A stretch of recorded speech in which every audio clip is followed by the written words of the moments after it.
when you think about you growing up, you always think about what may have influenced you, but you're looking at it backwards. So I'm picking out these little incidents that said maybe that shaped me. But pretty much for as long as I can remember, I've always been intrigued by doing something that was different or doing something new, about seeing a hole and realizing I just wanted to fill it.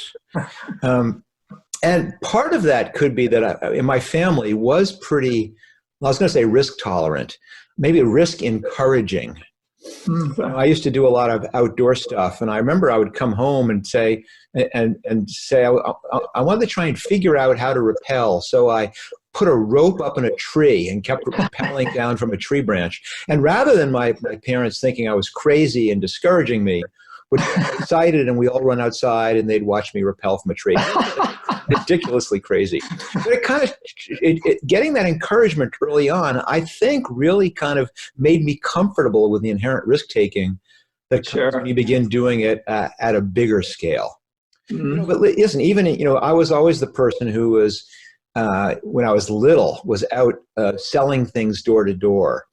Or when I was in middle school, starting up my own little clubs, or in high school, starting publications, or in college, trying to start clubs. I mean, I just liked the whole process of building something that wasn't there before. And when you've been doing that for ever since you were a little kid, it seems natural that when you finally get to the point where you've actually got to earn a living at something, you'd stick to the one thing you know. Sure. Now think about that. Think about we see this so much, Mark. It's unbelievable. People that have been the most successful in their lives, and when they're your age, yours and my age, and younger and older, so often they were able to do something at a young age to really shape their excitement and passion for creating a product, right, or serving a customer at a young age. And man, it bothers me sometimes when I think about kids today, and they don't have the ability to do that, even if they want to. I wouldn't say they don't have. There's options for sure. But nothing like there was when we were kids, right? We can go mow our neighbors' lawns and get paid, and they didn't worry about all the liability tied to that, right? Or deliver newspapers or whatever. Today, it's not as accessible, right? Well, actually, I'll argue with you. I'd say it's even more accessible now than it was back then. Back then, if you and I wanted to start a business and make some extra money, we had to go find a neighbor's lawn to mow. Or we had to go door to door selling American seeds, which was pretty exploitive at the time. But listen, it taught me how to go door to door and pitch to people. But anyway, nowadays, if someone wants to do that, they have the internet available. I mean, they can put up a storefront on eBay. They can put up a little website in Squarespace in about 15 minutes. You can take your idea and make something of it. Look at all these entrepreneurs who are doing YouTube. And making money at that. Look at all the people who are making money at gaming. I mean, I think in some ways, if someone now has a passion, it's much easier to monetize it. And I think that actually bodes well for what the future of okay, all right. So you got me, man. But remember, my mind's in the dirty businesses, all right? So dirty business, not so much opportunity, but you're right about that. I think about technology today and where it could take you by internet standards. You're right. There is a lot of opportunity in there. But yeah, but it's always been hard. Listen, if you wanted to start a roofing business back when you were 16, that was tough. I mean, you could buy a striping machine and go around and pitch people to their parking lot. And I see young people around here. A good friend of mine actually did that. So, I think it's always possible. It's a mindset thing. In fact, one of the things that I certainly am spending most of my time doing, and I gather you're doing the same thing, is just trying to push people to start. Absolutely. Take that idea and dispel that whole myth that I can't do anything until I have an MBA or until I graduate college or until I find bullshit. If you have an idea, get out and start and try it and do it. And you'll find the barriers are a lot lower than you imagine.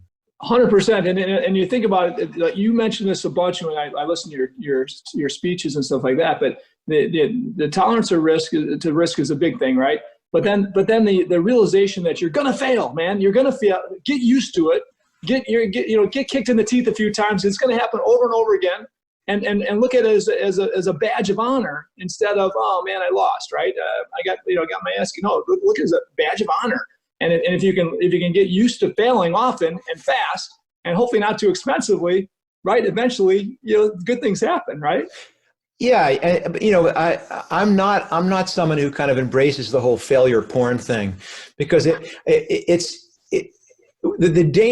reframe it a little bit. The danger is that people are believing that the reason you do these things is to be successful or to succeed or to get it right.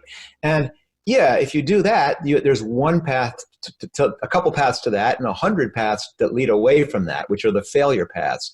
But I've always framed it as these are all voyages of discovery. What you're trying to do is to learn, to try something. I mean, you look at even someone like Lewis and Clark, it isn't like they had this goal. They were going, I don't know where the hell this is going. Yeah. And each day if they set out and go, this has to be here, it's going to be a failure. But they go, listen, I'm just going to figure it out. We're going to see what we encounter. We're going to figure out a way around it. And interesting things will come from it. We're going to discover things we didn't even know we were looking for. And I think for people who start businesses, it has to be the same thing. Sure. The failure thing happens multiple times, like you said, multiple times a day, but it's not failure. It's just learning. Right. And that's just part of it. And if you only try things that you know are going to be successful, you'll never try anything. Absolutely. Yeah. If you're afraid of failure and you don't get started until something you think is perfect, right? And I see that too often too. You don't get started. And lesson here. You got to get started. You're right. What's the expression? Don't let perfect be the enemy of the good. Exactly. And absolutely. You sloppy. My byword is messy, fast. Sure. If it's time polishing a turd, as we used to say. Yeah, I like it. In the software business. Okay, so you graduated high school. Where'd you go to college? So I went to school in upstate New York at a college called Hamilton College. And back when you picked a college then, I didn't know what I was getting into. I didn't do all the research. I didn't have the U.S. News and World Report and stats and videos. You just kind of pick the best college you get into and you go there. And then, of course, once you're in school, then you finally realize, oh, boy, I didn't know anything about what I was getting into.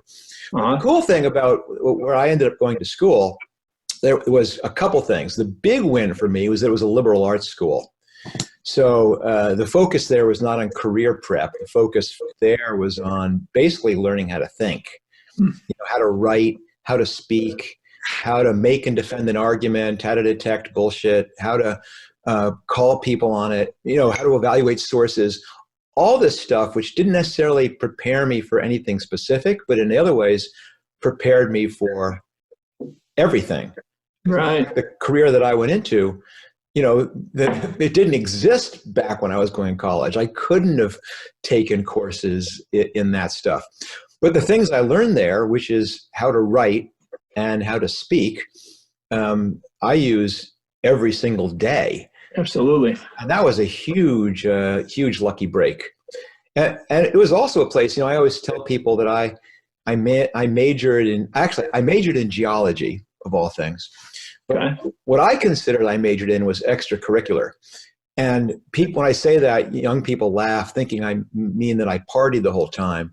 But what I mean is that I majored in starting things. We launched a humor magazine there. I started up the outing club. I had this chance to put all my energy into building things, but do it in this unbelievably supportive framework where I had 3 meals a day and a dorm room to stay in. Right. And a little bit of seed money from the student council that allowed me to practice this art of building. Right. Startups. I knew I wouldn't be a geology major. I didn't want to go off and work in the oil fields or something like that.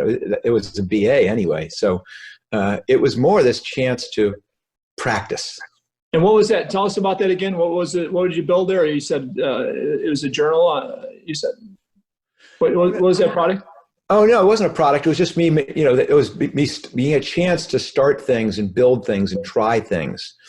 None of which, of course, were consequential.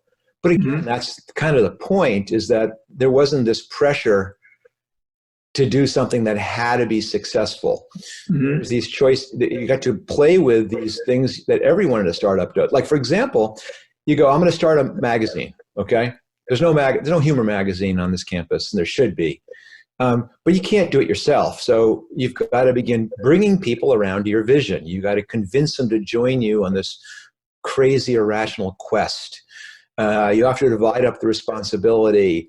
You have to take people, in this case, who have schoolwork to do and have homework and have classes, and convince them that this is something they should allocate their time to. Creating this embracive environment. You're not even paying people. I mean, it's this tremendous practice for what I eventually would do for a living later on, which is recruit people to leave their high-paying jobs with great benefits and come to work for a company with a negative upside-down balance sheet. There are no prospects. I mean, these are great intro things. Talking about these practicing is the key. Yeah. This whole, we talked earlier, I can tie these threads together now. You've catch me my most caffeinated, by the way. I'll apologize. Awesome. We love it. Caffeine levels are just peaking right now. That's what we want. But you tie these threads together about failing and trying. But if the first chance you've ever had to demonstrate leadership is when you're in a company, you're not really given real leadership. Yeah. But if you take the opportunity to demonstrate leadership at a point when the stakes are low, yeah, you can totally screw up on recruiting someone, and fine, then you go recruit someone else. Yeah. If you blow the $50 the student council gave you in something, well, it's traumatic at the time, but fundamentally, it doesn't put a big black mark on your record. Right. You just get a chance to try things to screw up somewhere safe, and that's what I push people to do is screw up now. Yeah. And Mark, I think it's interesting that your parents actually encouraged the risk for you, almost to a point where it provided you happiness. And personally, the way that I was raised was that I was told to pursue whatever makes me happy. And it's a pretty abstract thought to think about, but that's what I have continued to live up to the best of my ability today.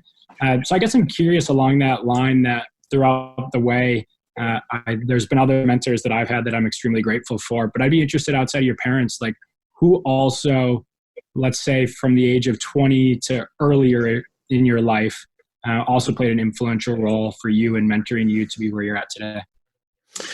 I'm sure there was a ton of people along the way who were kind of really helpful. I'm going to name a name and then I'm going to move on. Probably the person who was my middle school outing club leader probably set me on a course more significantly than anybody else has. But this was not necessarily about a business preparation thing, although it was, and I can talk about that later, but how the outdoors prepared me for that. But it helped me find what my happy place is in life. And that is a valuable thing. Your parents can say, do what makes you happy, but then they don't really necessarily tell you how to discover what that is. They'll give you violin lessons if you ask for it, or, send you to soccer camp. But the people who are influential who nurture an early interest and help you convert that into a passion which lasts forever. But, in terms of more professional mentorship, I've been really lucky in that I've had this chance to work with 3 brilliant entrepreneurs at various points in my life. And that was hugely influential. Probably my second real job just happened to be with a guy who was a serial entrepreneur. And I didn't pick him. It just was the job that I got hired for. But I got to watch how this person made decisions. I got to watch the way they managed their business and their people and the way they took risks and it was remarkable because this was not reading. This was not looking at blog posts or watching videos or taking classes. This was literally just sitting there watching and seeing how someone made a decision, and then maybe even going out to lunch with a person and go, why did you do that?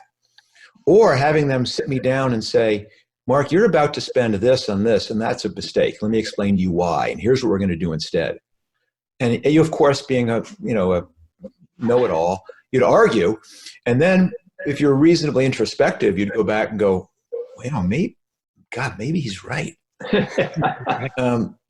And I'll give you a specific example here. This is the gentleman was a guy named Peter Godfrey who ran a series of mail order companies.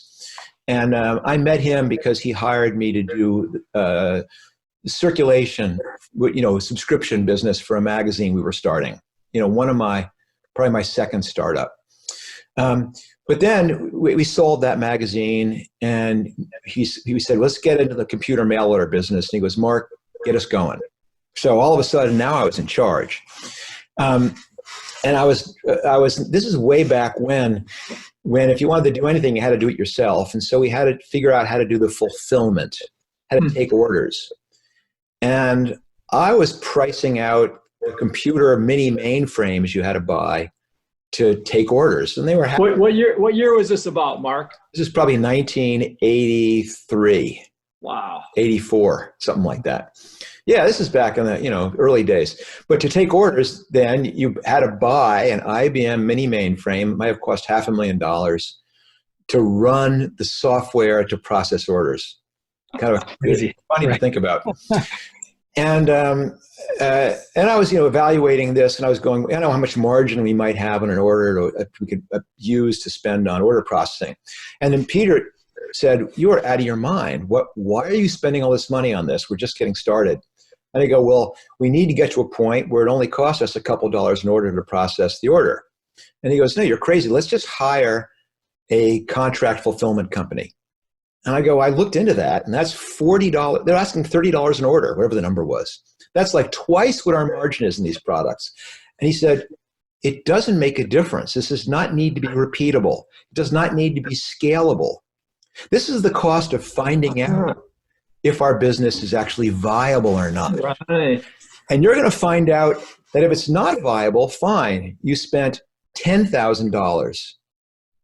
But if it's not viable and you spent $500,000, no, that's not recoverable. Right. And wow, this light bulb went off. Absolutely. It's something that became probably one of the most profound pieces of knowledge that I've used ever since, is that the way to try things does not need to be repeatable or scalable or even make any economic sense. It really is, what's the quickest and easiest and cheapest way to try something? Mm-hmm. MVP, minimal. Great point. Even more, and we can talk more about that too, even crappier than an MVP. Yeah. A sub-viable product. Yeah. Which is but one that picks out the one piece you're genuinely curious about and helps you inform your judgment about what might work and what might not work. But in terms of a mentor, he was huge. Another guy was Philippe Kahn, who I was fortunate to work at when I first came out to Silicon Valley, who was a crazy man, but a genius. And he'd be in front of, a group of these. I was an executive of his, and he'd be this big group of us, and he'd say, "God, you guys don't see it. You have to do this."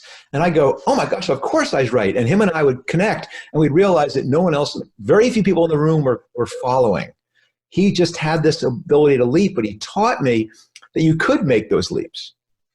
Right. So, these are and you watch someone do it over again and see it work. And if he hadn't been in the room and I'd proposed those things, everybody would have shot them down. Huh. New ideas trigger an immune response in an organization. Sure. And you need to have the person with the courage and conviction to recognize that nobody knows anything. Most people are going to disagree. That's what makes these new ideas. So right. Philippe taught me that. And of course, I won't even go into it in detail, but of course, Reed Hastings, having a chance to work with him for, 7 years, that was the treat of a lifetime. Where'd you work? What company was that you worked with him at? Reed, a little company, you may have heard of it, Netflix. Oh yeah, that was the company. Oh yeah, that's where you worked with him. Didn't you work with him somewhere before that too, or no? Yeah, that's true. We worked for about, Reed purchased a little startup that myself and two friends were doing. Okay. And he bought us before we'd launched our product, we were still in beta. And there was about maybe a dozen of us in the company. And the other 11 of those guys all went into the basement to be a business unit in Reed's company. And grabbed me and made me the VP of marketing for this company. So I went from being head of product and marketing for this little 12-person tech company, and then all of a sudden overnight I was doing marketing for this multi-thousand person international company. Wow. Yeah, Whoa. a little bit of a shock. But I did get 6 months of being able to get to know Reed really well. We both lived in the same town. And we commute back and forth to work every day. So I got a chance to see how he thought and became good friends with him. And in some ways, that kind of set the stage for when both of us lost our jobs. Both of us turned to each other and said, maybe we should do something else. And that was what year about? Was that in the mid 90s or late 90s? Or what was that? Yeah, that was 1996 was when, is that right? 96 when our little startup was acquired by Reed's company that he had founded called Pure Atria. And then 1997 when Pure Atria was in itself acquired, and Reed and I found ourselves being made redundant, as they euphemistically put it. So that was spring of 1997, where I said, all right, this happens. This is great. I'm going to start another company. And Reed said, well, I don't really want to start another company, because he at the time wanted to go change the world of education. He goes, I'm going to go to grad school, but I kind of want to stay involved in the startup scene. So how about this? I'll be the angel. You start the company, and let's just come up with an idea that we both think is compelling. Amazing. Yeah, it is. And anyhow, little things, how fate kind of is. Yeah. Now, are you still engaged in like on the board of Netflix or something, anything like that, or no? No, and I've been going for a long time. Uh-huh. So, we start, 1997 was when Reed and I would have our carpools, we brainstorm crazy ideas. We launched the company in April of 1998, coming up on 22 years ago. Mm-hmm. And I stayed there through about 2003. Okay. And since then, I've been disengaged. I'm still friends with a lot of people there. Reed and I are still social. Did you keep some stock there, dude? That stock is amazing right now, isn't it? I know. It's like the awesome. It's like the ever full bucket. Every so often, the stock price goes up, and I go, I really need to diversify this, so I'll sell half of it. And then I don't know, a year later, it's back to the level it was before. So it's this magic treat. Awesome. Yeah, we're watching the stock nowadays. This unfortunate, this crazy virus, this terrible virus, right? Amazing, but of course, right? People love Netflix, and you got to be so proud of that. They love Netflix, and they're buying more and more of it, right? It's awesome. Well, it's funny you say being proud of it, because certainly I'm really proud of having started this company, which has become a worldwide phenomenon. But especially now during the whole COVID-19 thing, I watch television and you see these unbelievably heroic people going to work in horrendous conditions and saving lives and dedicating themselves. And I kind of say, okay, great. My big accomplishment in life is starting a company to help people spend more time in front of a screen. But there's a silver lining to it, which is, of course, now, people do, I won't say depend on it, but it certainly is a great way for people to have a place they can, chill. I don't know if I can use that. Absolutely. When you think about people that don't, if they didn't have it, that's one last thing they have to look forward to. And right now is the time where people will get depressed, right? In their small apartment or place they live in or whatever, right? Get depressed. And Netflix has got to be something that gives some people some hope that they wouldn't have otherwise. So, don't minimize the value of that. I mean, I know you don't, but boy, that's a really cool thing to be part of. So it still blows my mind to look at what Netflix has turned into, considering its ridiculously humble beginnings.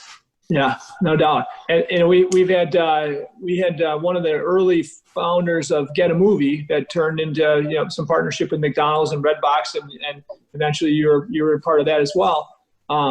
Bijou is a friend of mine that was one of the three young guys that started Get a Movie that then partnered with McDonald's when they had Redbox that turned into the movie business, right? Yeah. But and then I'm also very good friends with the Huizinga family in the Chicagoland area.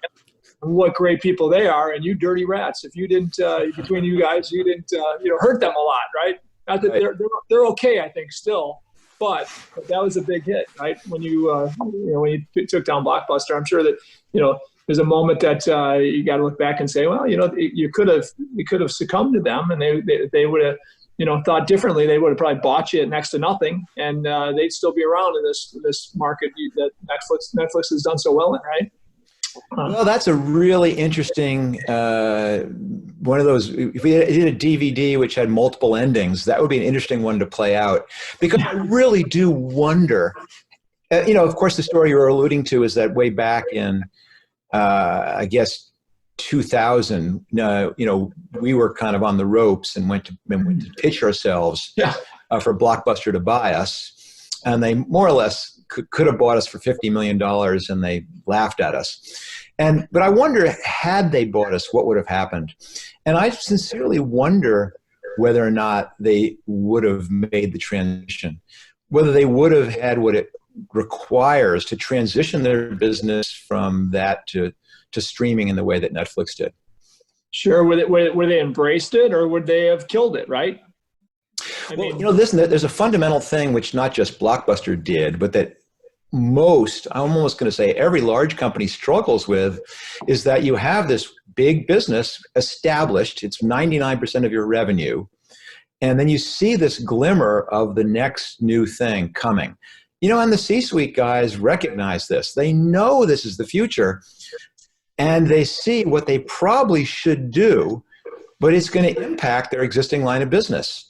Sure. And they either lack the courage or the vision or the strength or the ability to respond. And, absolutely. And one of the reasons that Netflix got the toehold it did is that Blockbuster saw it. I mean, they knew that eventually people would be, using the internet for movies, and they wouldn't be block the stores as frequently. But they were going, no, we have $6 billion a year flowing through our stores, and we're supposed to take our very best engineers and put them on this web business that we're going to do $5 million. That's crazy. And they didn't put their A team on it for years and years and years. And by the time they finally realized, wow, this is going to take us down if we don't respond, it was almost too late. That's the beauty of startups, right? I mean, for us, I've learned this probably for the last, I guess 15, 16 years I've been doing this, spinning out businesses out of our existing, because our businesses get to a certain point and they get a little bit complacent. I mean, we strive to be leaders of what we do in these businesses we're in. And when we get to 50, 60 million in sales, they in our industry, those are very big numbers, right? When you're talking about mom and pops you're competing with across the country. And so our team gets a little bit complacent, and I think it's very common. And so we have a new idea that comes up, and it could be a division within our business, but as a division, I don't believe they press hard enough, fast enough. And so when we spin them out and they become their own entities, we've seen that entity with that small, passionate leader and that team of 5 or 6 to start, right, really get engaged as partners in the business and motivated to kick ass, right?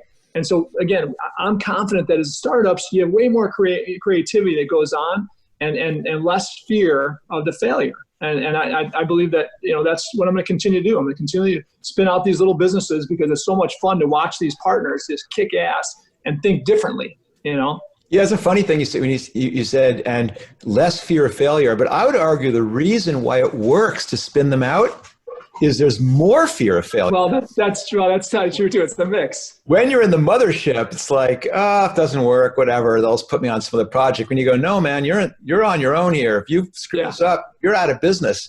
There's nothing that lights a fire under your ass, which realizing that everything's at stake unless you get this right.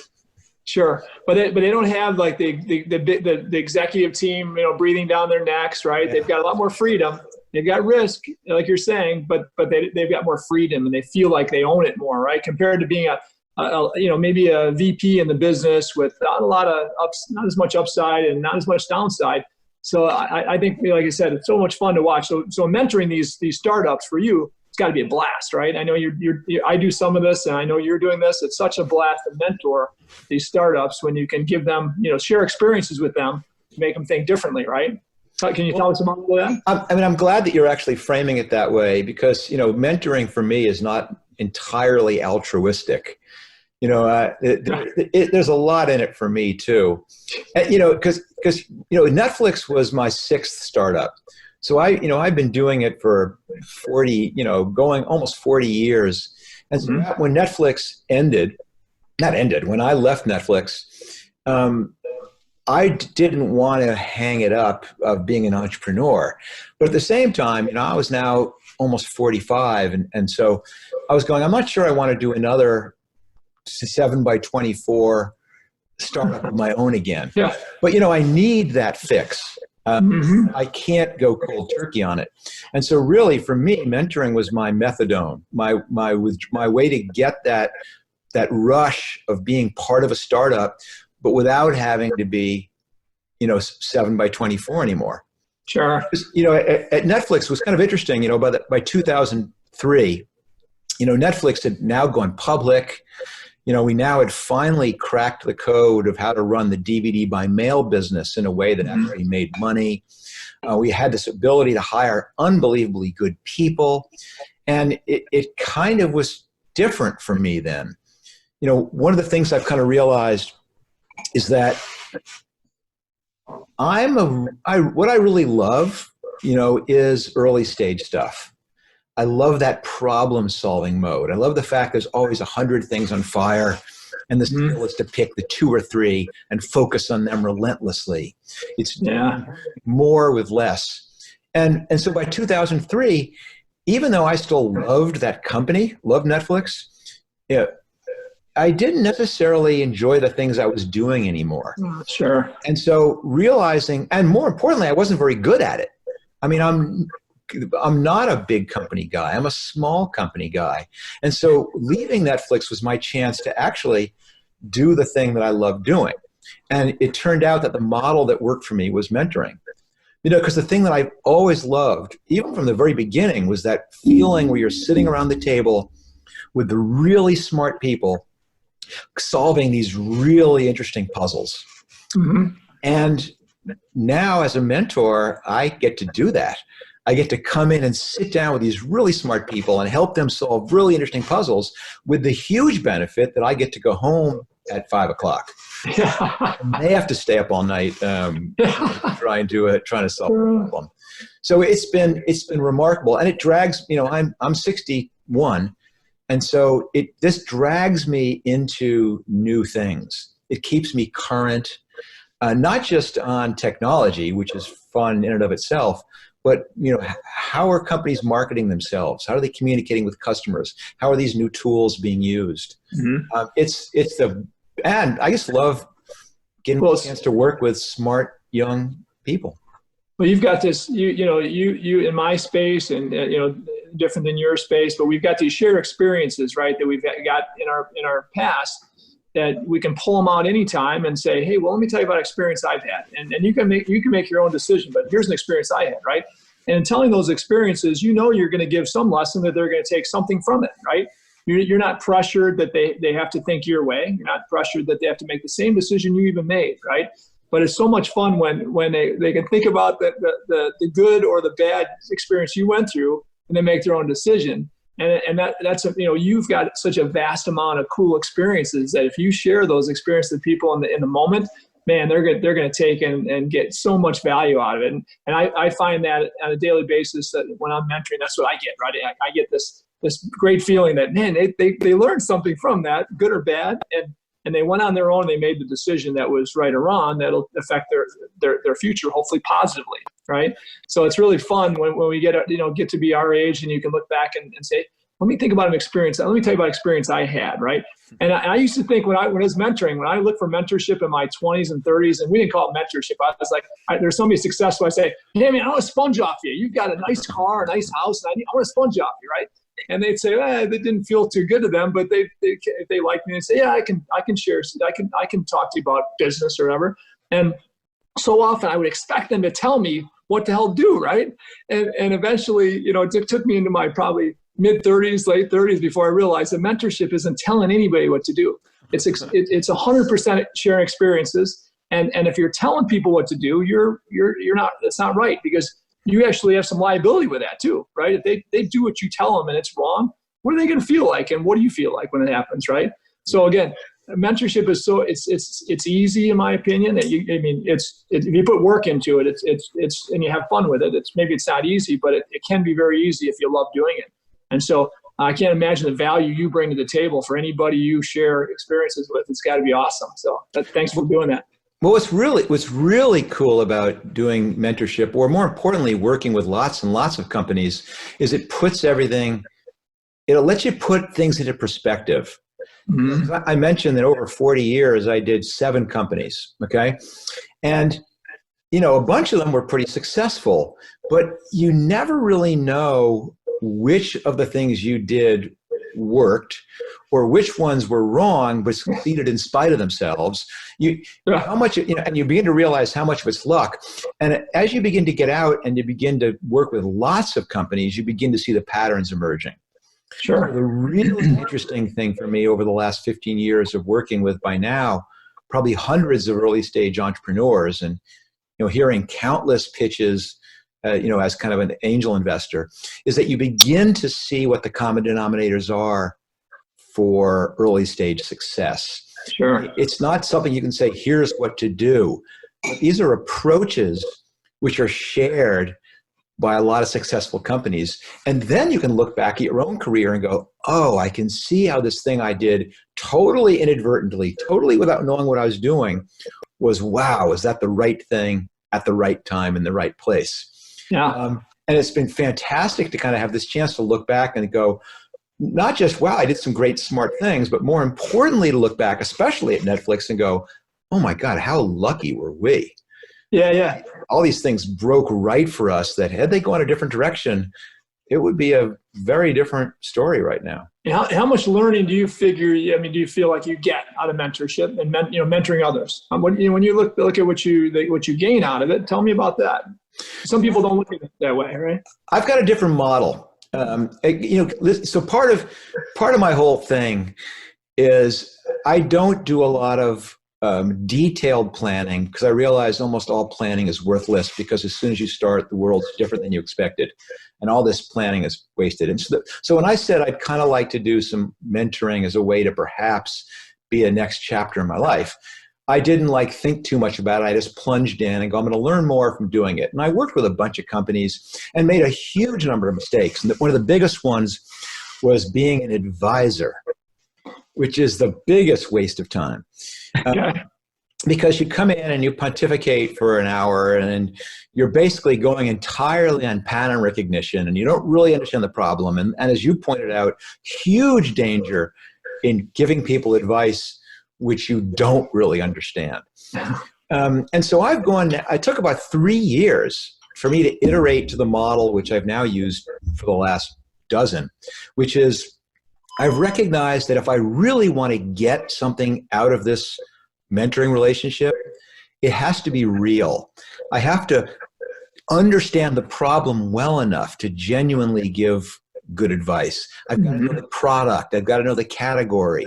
I've got to know the competition. I have to know not only the CEO or the partners, I've got to know the employees.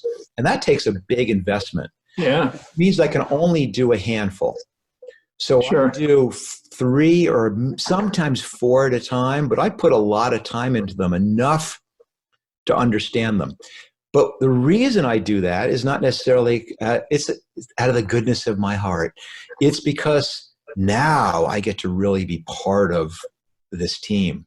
We get to collectively, truly solve this problem. And I'm back to getting that thing I talked about before, which is getting to sit down and really solve cool problems with people. And that's that's the fix that I want and that I need.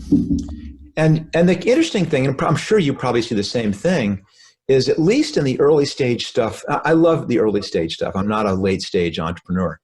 But at the beginning, 2/3 of what your mentoring is, for me anyway, is the emotional mentoring of people.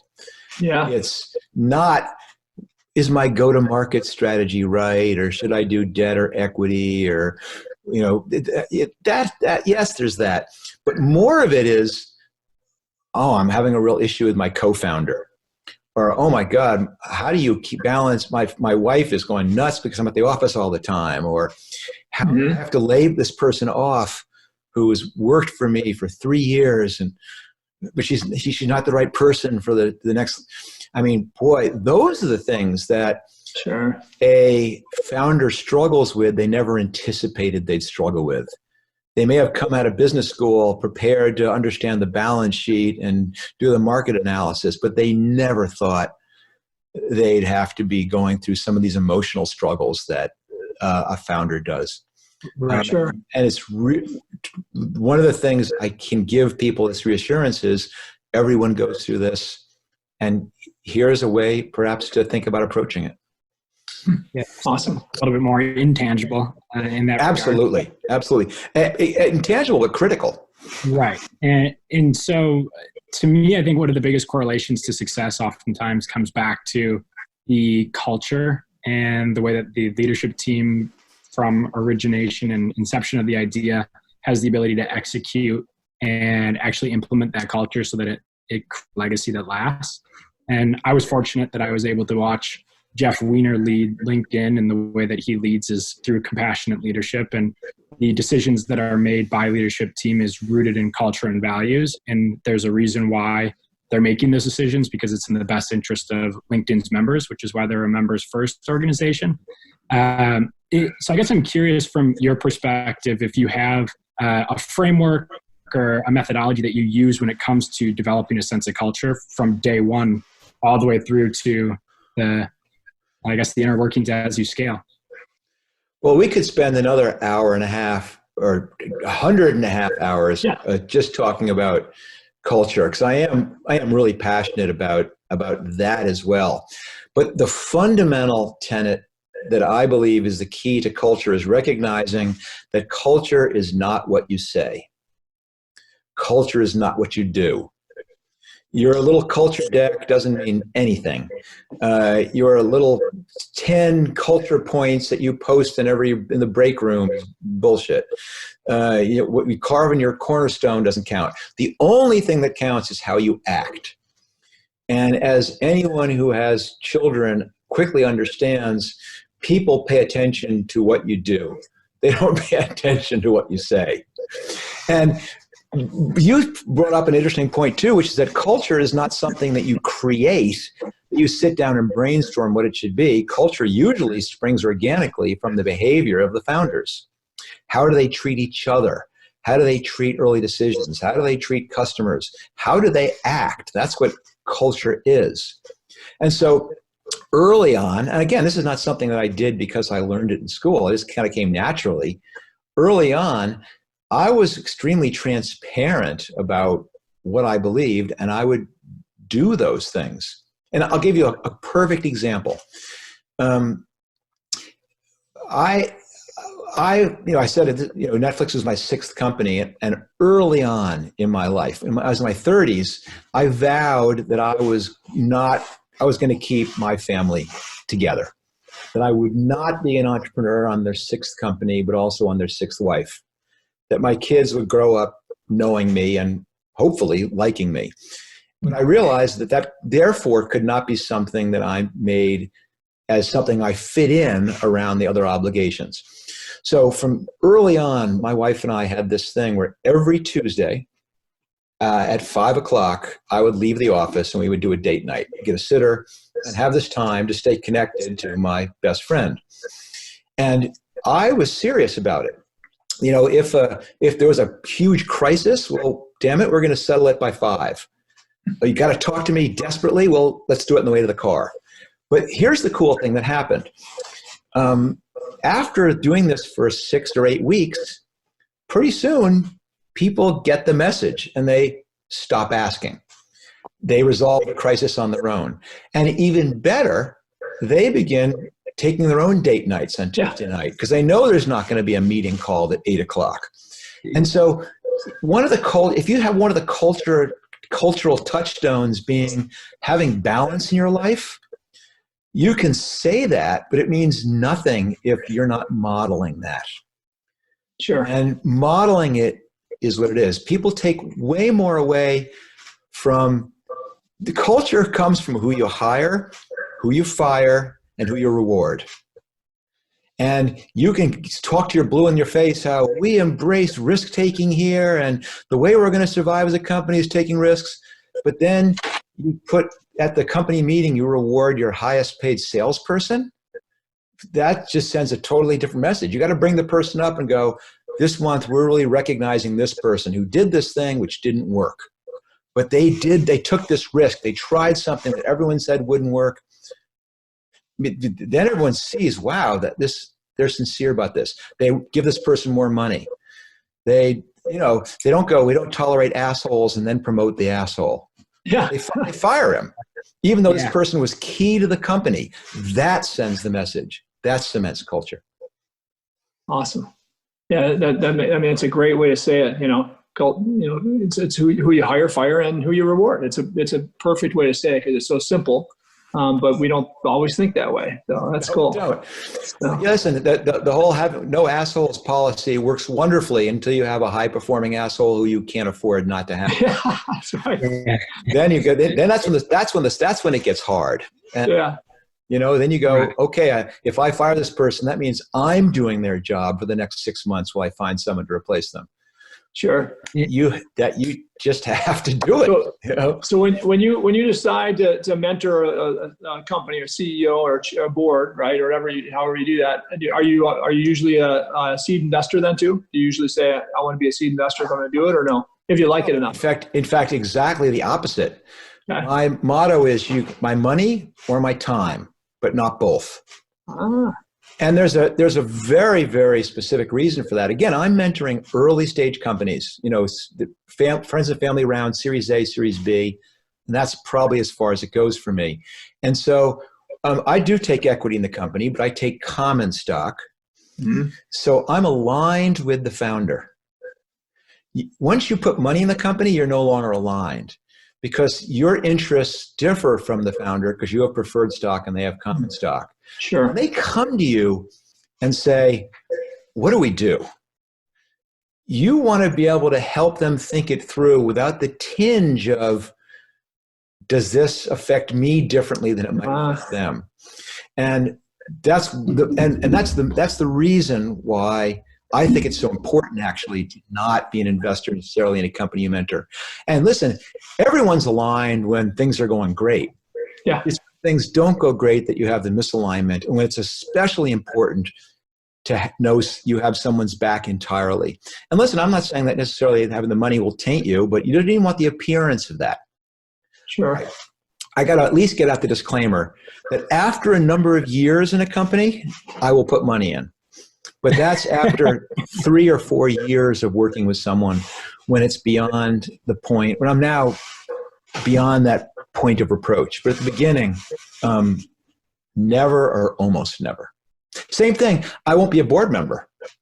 Right. I want to be your coach. I want to be your boss. Uh-huh. And once you're on the board, your fiduciary responsibility is not to the founder. Your fiduciary responsibility is to the company and to the shareholders. And again, those are aligned when things are going well. It's when they're not going well that you get out of alignment. Right. Yeah, we have that.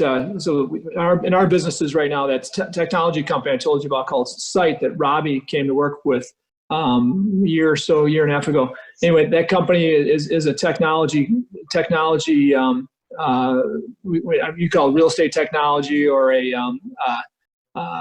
what would you call it? What would you call it, Robbie? Is what the typical framework. So a prop tech company basically. And in that business, we've got the biggest potential customers in the world as our customers so far. Now is Mark still on? Yeah, I'm here. Yeah. Okay, so in that business, we've got all these customers through our existing businesses it's awesome because we pilot these products to them, and they're our partners in piloting the product, and at the end they buy it, right? So we've done it with our biggest customers, and they love it. So Walmart, Home Depot, many of these customers, Prologis, and some great customers that we had as paving customers and all that are using this technology now as their number one source when it comes to the things that we do in assessment of their real estate, right? So now it's a matter of getting this out. My son took my spot as CEO of the group of companies, and he was the CEO of this company. He's the one that spun it out of our existing companies. And now we got to find a CEO, right? We have to find a CEO now to run this company. If they're prop tech focused, that's great, but it's going to have to be somebody that can raise capital too, right? Somebody that can take it to the next level. They're on course to doing it from 4 million this year to 70 million this year in revenues, depending on a few things, right? So big difference. But it just started a couple of years ago from nothing, and it's a great little business. So now, how do you look? Have you ever had to do that? Look for a CEO that understands a space in some way, or just a strong technology person that can get it, that you can also raise money with, right? Well, how would you look for something like that if it was you?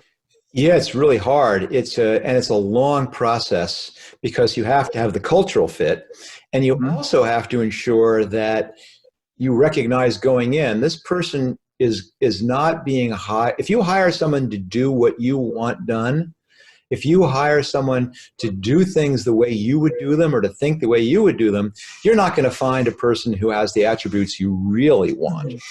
And so the first thing to do is to look within yourself and say, am I prepared to surrender my company to somebody else? Sure. And that's the hardest thing of all. Because once you've got that, once you've done that, you've lifted the biggest burden of all. Because believe me, anybody good that you hire is going to come into this situation terrified of, am I supposed to be a yes man? Am I just being called CEO, but I'm really just COO? Sure. Is this person the executive chairman? Yeah. So the person who's stepping out of the way is the one who has the heavy lift. They have to make sure they're really prepared to do this. And it takes a while. So I'll give you we just recently did that. Not recently, God. So after Netflix, I was a friend of mine who I've known a long time, wanted to start a company, and he's a tech guy. He's an engineer. He's a brilliant engineer, had an idea, because I want to start this company. And I go, great, you're a genius. I'm sure the product's amazing. And he goes, it's different. I want to be the CEO.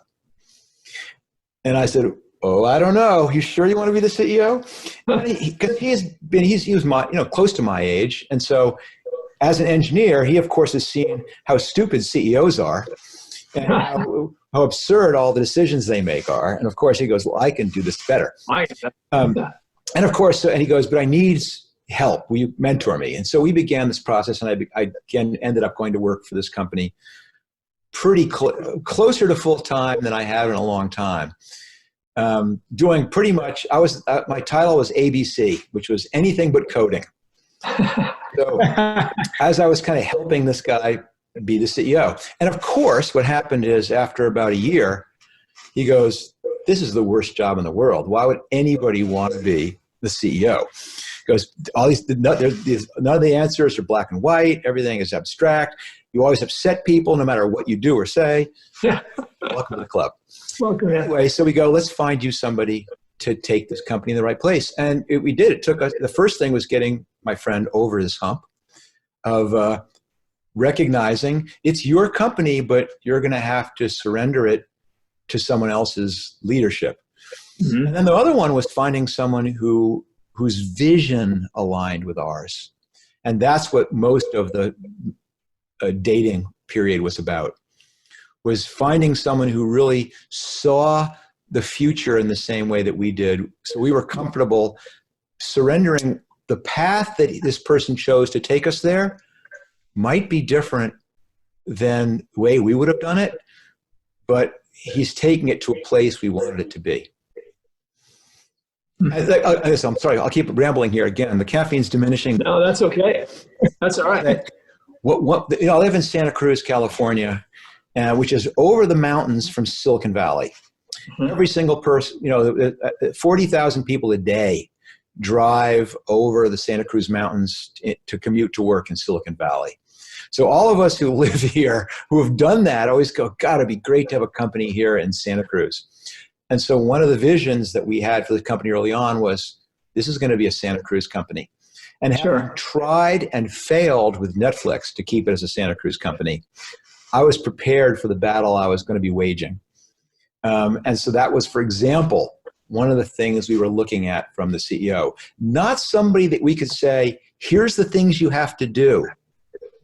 But when one day, as we're talking to one of the people we were thinking about for leading the company, and he spontaneously says, gosh, it'd be so great if we could keep this company in Santa Cruz. The little light bulb goes off and you go, huh. I mean, that's just one of many things. But again, it's because then you know they're going to do it differently than you, but at least they're aligned in their vision.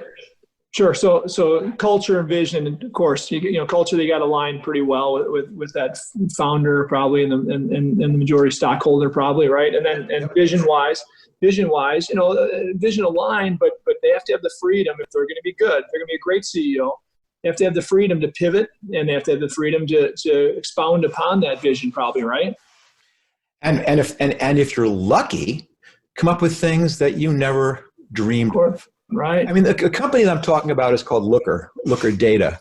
Uh-huh. And this person we brought in, Frank Bien is his name, took it in a direction that Lloyd Tabb and I never envisioned, which is he saw something coming and he steered the company. And Lloyd and I saw this as being much more of a self-serve software company, like a Zoom or but in TED, this ended up being a SaaS company with people wearing suits and carrying briefcases and telesales and boy, was that the right call. We sold that company just 6 months ago to Google for $2.6 billion. So nice. Thank goodness for Frank Bien. Yeah. Yeah. Okay. So and then when you look at that, okay, that's CEO where he took it and everything else. I mean, was he an example of somebody you could raise money because of his past, or was he somebody that had to prove himself to raise money to the investors?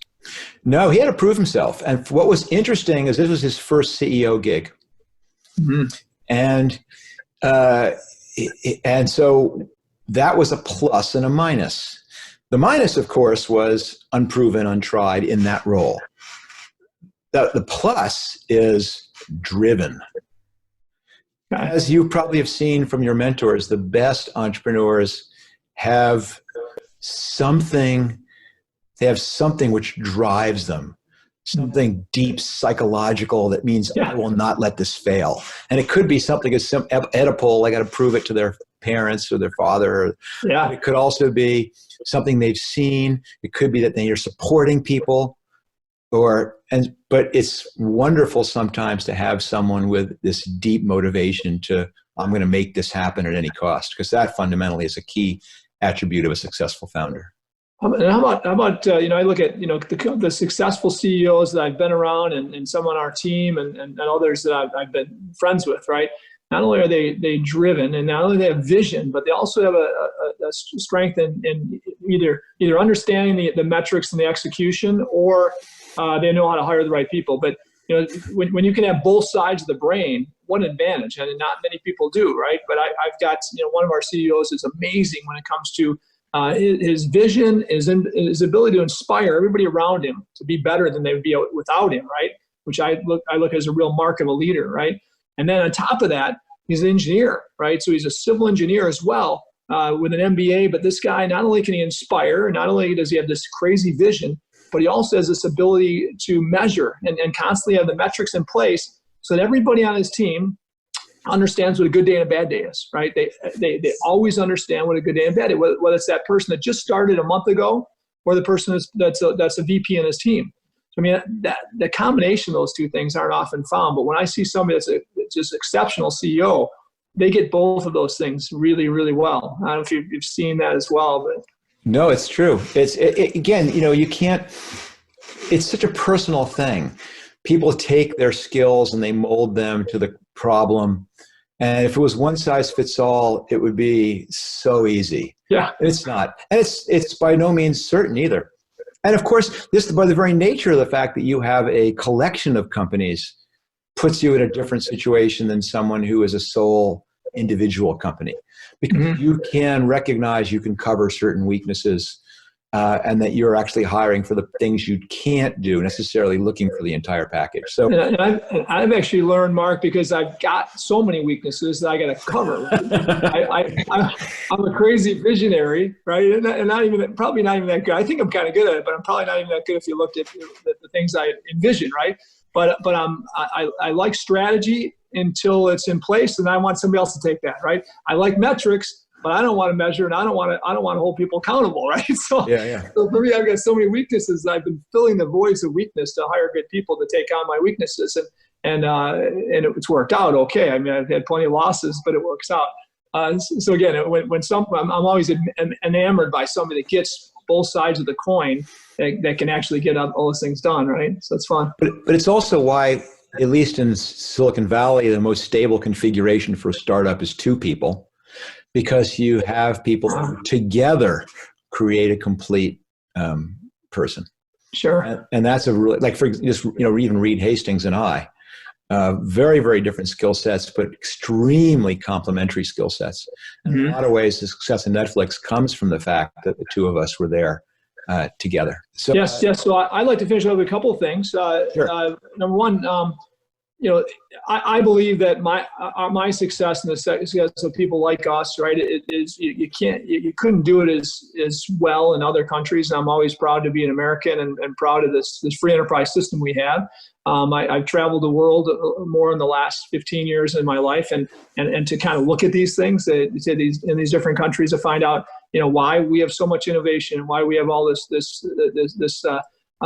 these great startups that solve so many problems compared to most countries, and I've learned those lessons. What's your opinion? Have you traveled around the world? Have you ever spoke on that issue of free enterprise and the values of the free enterprise system? Listen, I travel a ton, especially in the last 15 years, where I've been all over the world more than I ever expected to do, and I'm of 2 minds about it. On one hand, I share with you the huge value of being in the United States. When I talk about luck, I'm extremely lucky to have been born here. I was lucky to have born into the household that I was, to get the education that I got. I'm so lucky to have gotten the start here in the United States. Yeah. The other side, though, is the world is changing, especially the internet, the effect the internet is having. Which is that if people fall into the trap of thinking that the rest of the world is incapable of this or unable to do this, they haven't traveled enough. You just need to go to other countries to see how mass transportation should work, and you'll stop being quite so proud of us. You should look at their airports. You look at their education systems, look at their healthcare systems. Look at the speed, go to Hong Kong and see not now, but see the speed of the internet there. It makes a lot to learn. Wow. We have to be proud, but we can't let pride lead to complacency. Yes, exactly. And with the internet comes the ability for anybody. One of the things that took down Blockbuster partly was the fact that the 2 guys coming after them had 0 experience in the video business. We didn't look anything like Blockbuster. Yeah. And the next person coming after your business, Gary, probably is still in school. They probably are in India someplace. Maybe they're in Vietnam. Maybe they're in Norway. The world, you have some advantages in the fact that the businesses you describe as dirty businesses are a little bit less prone to disruption, but be careful, especially in the tech side. So, I agree. And 2 things I say: differentiate or die, and complacency will kill all good things, right? Whether it's our relationships with our best friend, our wives, or our girlfriends' wives, right, or our kids, right, our family and friends. Complacency kills all good things in business as well. Yep. So, lastly, eventually, I want to talk to you someday. I'd love to look at this company's site and tell me what you think of it, And I'd love you to look at it and see if you want to help us mentor the next CEO that we bring in there, because it's a company that will be, I believe it could be a unicorn. I really believe it could be, and the big thing to say, but I really think it can be, and I think it should be. But it's a matter of putting the right people in place. Awesome, Robbie. Any other takeaways, Robbie? Yeah, so takeaways. I think the big one early in the conversation was encourage risk, and that can be applied to business, to parenting, just in the general sense of life.